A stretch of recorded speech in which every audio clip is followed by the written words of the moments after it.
secret yi ñu jëfandikoo ci àjjuma ji mujj ci weeru koor yu jëm ci wàllu faj ak yu jëm ci wàllu wërsëg ñetti secret laa leen ci indil. asalaamaaleykum wa rahmatullahi wa barakaatuhu.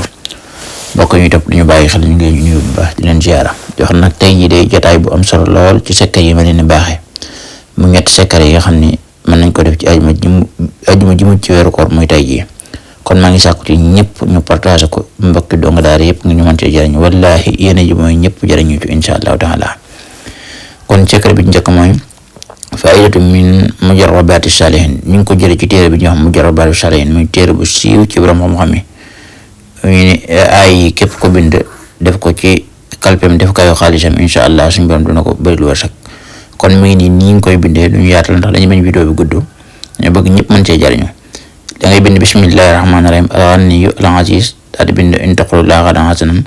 bañee noonu ko gisee ci mat kuron ji daal def ci côté b al-azizul hakim wala sakun alim ak alimul xaybi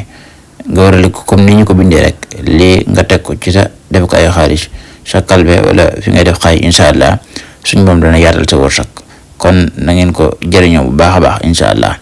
kon day bañ mu gudd rek moo tax xam naa leeral gi du yaatu loolu. ñaareelu secret mooy nekk nii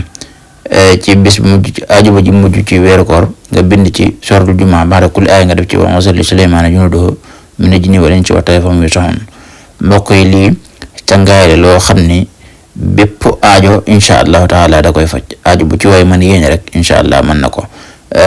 secret bi moom daa doy waar ci wàllu lépp rawat na àjjuma bu ne rawat na àjjuma bi mujj ci weeru koor. kon na ngeen ko garde bu baax a baax incha allah ku ngeen di mën a bind lu yaatu rek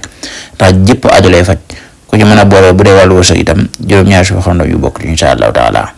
kon beneen bi ñu leeral leen ko incha allah mooy li nga xam ne dafa sonal nit ñu bëree bëri ci wàllu métti bopp bi moom xam naa siiw na sax muy aay bi anta ilaa rabbika kayfa madda silla wala saala ya'lamu sakinan suma yàlla sama lay dalila nga bind ko ci àjjuma bi mujj ci weeru koor jim ci bind téere yu bëri rek ñi nga xam ne dañuy faral di am métti bopp ko jox ma def ko téere bopp wala ma def ko téere def ko ci mbaxana mi incha allah suñu bopp dina ko defal jàmm. kon maa ngeen koy laay bi may sàkku nag ci mboolem ñi nga xam ni ñu ngi jot ci sirru bi ñu yaatal ko mboolem mbokk seen donga daara fu ñu mën a nekk ngir ñëpp ñu mën cee jariñ wallahi xat na lool bi ma koy def waaye dama ñu naa profité rek ngir ñëpp mën a jariñu incha allahu taala ndax lii day njëriñ lu am solo loo xam ni ci at mi bu bis bi rawee doo ko gaaw a amaat moo tax comme bis bi ñëw na suñ borom boole mu nekk suñu xel ñu am yéene jëfandiku ci ñun nañ ko yaatal ci mbooleem mbokki donga daara yi incha allahu taala ñoom ñëpp ñu mën a jariñu nga ñaan saa borom def jàmm ak tawfeex ci mbooleem nit ñi defal ko suñu mbir di baalu àq ñëpp ci weeru ko yi di baal ñëpp di ñaan suñu borom boole ñu baal incha allahu taala.